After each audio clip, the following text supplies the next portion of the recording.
Hello बच्चों, कैसे आप लोग। उम्मीद है आप लोग ठीक होंगे।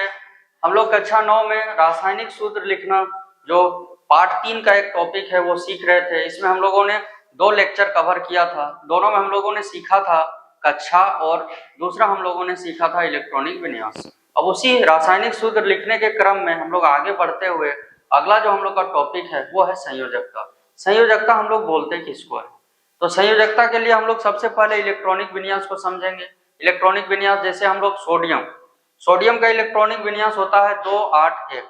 तो देखिए सोडियम का जो बाहरी कक्षा है, आप लोग बाहरी कक्षा में इसका कितना इलेक्ट्रॉन है, तो बाहरी कक्षा में इसका इलेक्ट्रॉन है 1, यानी ये दूसरा कक्षा इसका पूरा है। जैसा है एग्जांपल में आपको दिख रहा है, इसका दूसरा कक्षा पूरा है, तो 2 कक्षा पूरा होने के बाद तीसरा कक्षा में 1 इलेक्ट्रॉन है, यानी ये दोनों कक्षा पूरा है। इस कक्षा को अगर पूरा करना चाहते हैं तो इलेक्ट्रॉनिक विन्यास का नियम में आप पढ़े थे कि अगर वहां कम से कम 8 इलेक्ट्रॉन है तो ये बहुत ही दूर है। 8 पूरा करने का मतलब है 7 इसको किसी से लेना होगा जो बहुत ही दूर है, इसलिए ये 1 इलेक्ट्रॉन किसी को दे देगा। अगर हम उसी तरह क्लोरीन का एग्जाम्पल लेंगे, क्लोरीन जिसका परमाणु संख्या आप जानते हैं 17 होता है, 2 8 7, ये क्या करेगा अपना तीसरा कक्षा पूरा करने के लिए, ये के कक्षा है, ये एल कक्षा है और ये एम कक्षा है, 1 इलेक्ट्रॉन किसी से ले लेगा।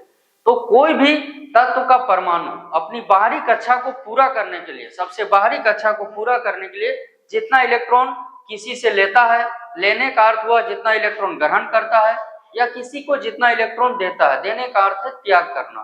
तो जितने इलेक्ट्रॉन का त्याग करे या ग्रहण करे उसे ही उस तत्व की हम लोग क्या कहेंगे, संयोजकता।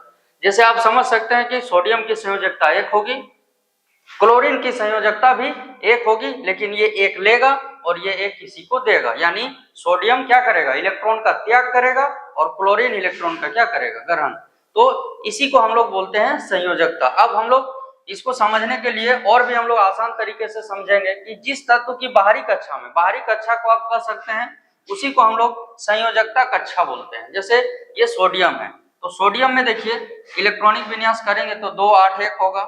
इसको हम लोग ऐसे ही समझ लिए हैं कि सबसे बाहरी इलेक्ट्रॉन को हम लोग संयोजी इलेक्ट्रॉन है, संयोजी इलेक्ट्रॉन के द्वारा ही संयोजकता का निर्धारण होता है। जरूरी नहीं कि संयोजी इलेक्ट्रॉन ही संयोजकता हो, लेकिन उसी से निर्धारण होगा कि कितना इलेक्ट्रॉन त्याग करेगा और कितना इलेक्ट्रॉन ग्रहण करेगा। इसके बाद संयोजी इलेक्ट्रॉन के इधर वाला को हम लोग बोलते हैं कोर इलेक्ट्रॉन। तो सोडियम में 10 कोर इलेक्ट्रॉन और 1 संयोजी इलेक्ट्रॉन है, और सबसे बाहरी कक्षा को हम लोग जो बोलते हैं वो है कौन सा कक्षा, तो संयोजकता कक्षा। अब देखिए अगर किसी तत्व का बाहरी कक्षा में इलेक्ट्रॉन कितने हो, 1 2 3 हो, तो जनरली 1 2 3 वाले होते हैं धातु, और धातु क्या करेंगे, तो इलेक्ट्रॉन का त्याग करेंगे। इस डब्बा को एक सीधा आप ऐसे समझ सकते हैं कि ये जो तत्व है यहाँ पर जो होंगे जिसका 1 2 3 होगा तो वो धातु होंगे, इलेक्ट्रॉन का वो त्याग करेंगे और उसका संयोजकता होगा 1 2 3। ये जिसकी बाहरी कक्षा में कितने इलेक्ट्रॉन होंगे, 4 5 6 7, वे होंगे अधातु। अधातु इलेक्ट्रॉन का क्या करेंगे, ग्रहण। ग्रहण मतलब किसी से लेंगे, और कितना लेंगे तो यहाँ पे आप समझिए, जैसे 4 है, अगर किसी का बाहर में 4 है तो वो 4 लेगा, 5 है तो 3 लेगा। आप समझ सकते हैं इसको, इसके साथ जोड़ के देखिएगा तो 8 आएगा। देखिए ये 4 और ये 4 8, ये 5 ये 3 8, 6 और 2 8, इस टाइप से। अगर 2 या 8 हो तो अक्रिय गैस होंगे, निष्क्रिय गैस होंगे या उत्कृष्ट गैस होंगे, और ये ना इलेक्ट्रॉन देते हैं किसी को और ना ही लेते हैं, इसीलिए इसकी संयोजकता होती है 0। तो ये आप लोग का संयोजकता दिमाग में याद रह जाएगा कि जब भी कोई तत्व अपनी बाहरी कक्षा को पूरा करने के लिए जितने इलेक्ट्रॉन का त्याग करे या जितने इलेक्ट्रॉन का ग्रहण करे उसे ही हम लोग कहेंगे संयोजकता। अब हम लोग इसको एक उदाहरण की सहायता से समझेंगे। जैसे ये सोडियम है, देखिए सोडियम आप जान रहे हैं, अब इसका हम लोग इलेक्ट्रॉनिक विन्यास करते हैं, तो इलेक्ट्रॉनिक विन्यास में क्या आएगा, इसका आएगा 2 8 1। अब देखिए अभी आप पीछे पढ़े थे कि जिसका बाहरी कक्षा में 1 2 3 हो तो ये इलेक्ट्रॉन का क्या करेगा, त्याग करेगा। इसका भी हम लोग कर लेते हैं, तो 2 8 2, ये 2 8 3, ये तीनों का बाहरी कक्षा में 1 2 3 है, तो इसकी संयोजकता 1 होगी, इसकी 2 होगी, इसकी 3 होगी।